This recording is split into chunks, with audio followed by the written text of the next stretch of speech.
திருமணமாகியும் திவ்ய தாம்பத்திய யோகத்தினால் இயற்கையான முறையிலே மக்கட்செல்வம் என்று சொல்லக்கூடிய குழந்தை செல்வம் பெற இயலாதவர்கள் செய்ய வேண்டிய வாழ்வியல் பரிகார முறைகளிலே பல கோவில்கள் தரிசனம் செய்தும் பல புண்ணிய தீர்த்தங்களை ஸ்நானமாடியும் நாகபூஜைகள் செய்தும் சஷ்டி விரதம் இருந்தும் அவர்களுக்கு அந்த சந்தான பாக்கியமான விஷயங்கள் கைகூடவில்லை என்று சொல்லும்போது அவர்கள் செய்ய வேண்டிய ஒரு வைதீக தர்ம ரீதியான பரிகாரம் என்னன்னு சொன்னால் சகஸ்ர போஜனம், அன்னதானம். 1000 பேருக்கு அன்னதானமா சுவாமி எப்படி முடியும் என்று நீங்கள் கேட்கலாம். யாவருக்குமா உண்ணும்போது ஒரு பிடி உணவு, பசுவுக்கு ஓர் இலை அப்படிங்கிற மாதிரி நாட்டு சக்கரை, வெல்லம், தேங்காய் துருவல் இவற்றை கலந்து கைப்பிடி எடுத்து அரச மரத்துக்கு கீழே இருக்கக்கூடிய எறும்புகளுக்கு, எறும்பு புற்றுகளுக்கு உணவளித்தால் 1000 எறும்புகள் அதை சாப்பிட்டால் 1000 ஆத்மா சாப்பிட்ட மாதிரி சகஸ்ர போஜனம்னு மகாபிரிவா சொல்லியிருக்கார்.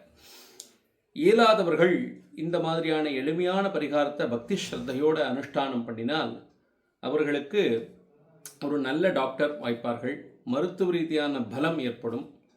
அப்போது அவர்களுடைய சிந்தனை, செயல், முயற்சி அத்தனையுமே காலத்திலே கைகூடும், குருபலம் கூடும், புத்திர சந்தானம் ஏற்படும். வசதி வாய்ப்பு இருக்கக்கூடியவர்கள் செய்ய வேண்டிய யஜ்யம் அப்படின்னு பார்த்தீங்கன்னா நீர்த்தார் கடன்.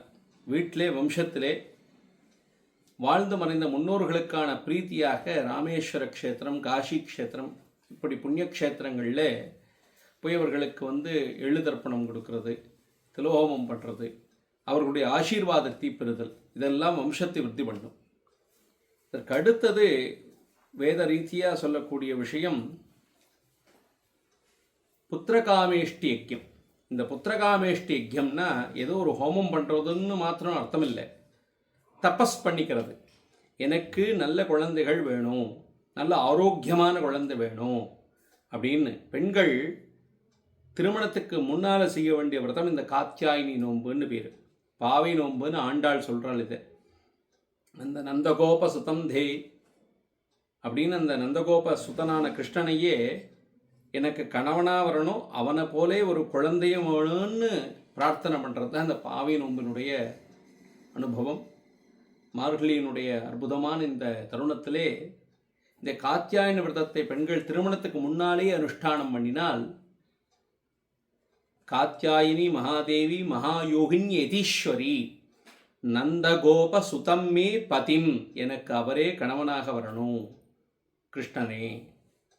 மேச்ச புத்திரலாபம் தேகிமே சதா, எனக்கு நல்ல குழந்தைகளும் வேணும் அப்படின்னு மாங்கல்ய பலத்துக்காக இந்த பாவி நோன்பை அனுஷ்டானம் பண்ணினால் கூடாரை வெல்லும் சீர் கோவிந்தான்னு வரக்கூடிய கூடார வள்ளியிலே ஆண்டாள் ரங்கமன்னாருடைய அந்த திருக்கல்யாண ஜோதி கலப்பு சேவையிலே பெண்கள் பிரார்த்தனை பண்ணிண்டால் அவர்களுக்கு குழந்தை பாக்கியம் ஏற்படும். அதே மாதிரி இந்த கிருஷ்ண மந்திர ஜபம், பெண்கள் கலியிலே கலிதோஷ நாசனம் பண்ணக்கூடியது. பெண்கள் ஜபிக்க வேண்டிய ஒரு அற்புதமான மந்திரம் கிருஷ்ண மந்திர ஜபம். க்ளீம் கிருஷ்ணாய கோவிந்தாய நமோ நமஹா. இது எளிமையான மந்திரம். க்ளீம் கிருஷ்ண க்ளீம், க்ளீம் கிருஷ்ண க்ளீம், க்ளீம் கிருஷ்ண க்ளீம். இதை சொல்லிகிட்டே வரலாம். பிரார்த்தனாபூர்வமாக தேவகீ சுத கோவிந்த வாசுதேவ ஜெகத்பதே தேகிமே தனயம் கிருஷ்ண துவாமகம் சரணங்கத தேவ தேவ ஜெகநாத கோத்திரவருத்தி கரப்பிரபோ தேகிமே புத்திரான் சீக்கிரம் ஆயுஷ்வந்தம் யசஸ்வினம் அப்படின்னு இந்த புத்திரகாமேஷ்டி மந்திரம் கிருஷ்ண மந்திரத்தை ஜபம் பண்ணினால் ஜபிச்சுட்டே வரணும். எப்படிப்பட்ட ஜபம்னா உப்பில்லாமல் ஆகாரம் எடுத்துண்டு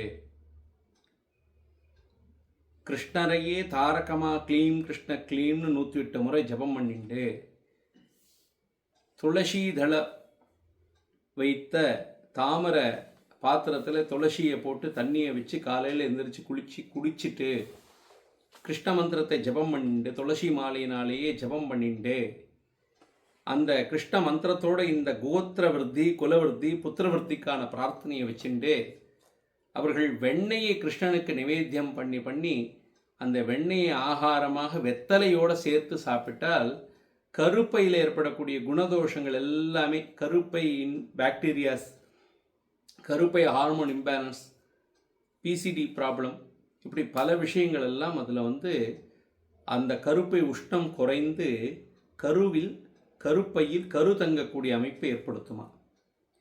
இந்த ஆண்கள் இந்த கிருஷ்ண மந்திரத்தை எப்படி ஜெபம் பண்ணணும் அப்படின்னு சொன்னால், செய்த வினையால், பூர்வ ஜென்ம கிருதமான பாபத்தினால், நான் மனதாலோ உடலாலோ எண்ணத்தாலோ யாருக்கேனும் எவ்விதமான தீங்குகள் ஏற்பட்டிருந்தாலும் அந்த பாபங்கள், அந்த சாபங்கள்லாம் நிவர்த்தி ஆகணும், கிருஷ்ணா என்னுடைய வம்சத்தை நீ விருத்தி பண்ண வைக்கணும் அப்படின்னு பிரார்த்தனையோட அந்த கிருஷ்ண மந்திரத்தை ஜபம் பண்ணணுமா. எனக்கு வம்சவர்த்தி தா அப்படின்னு.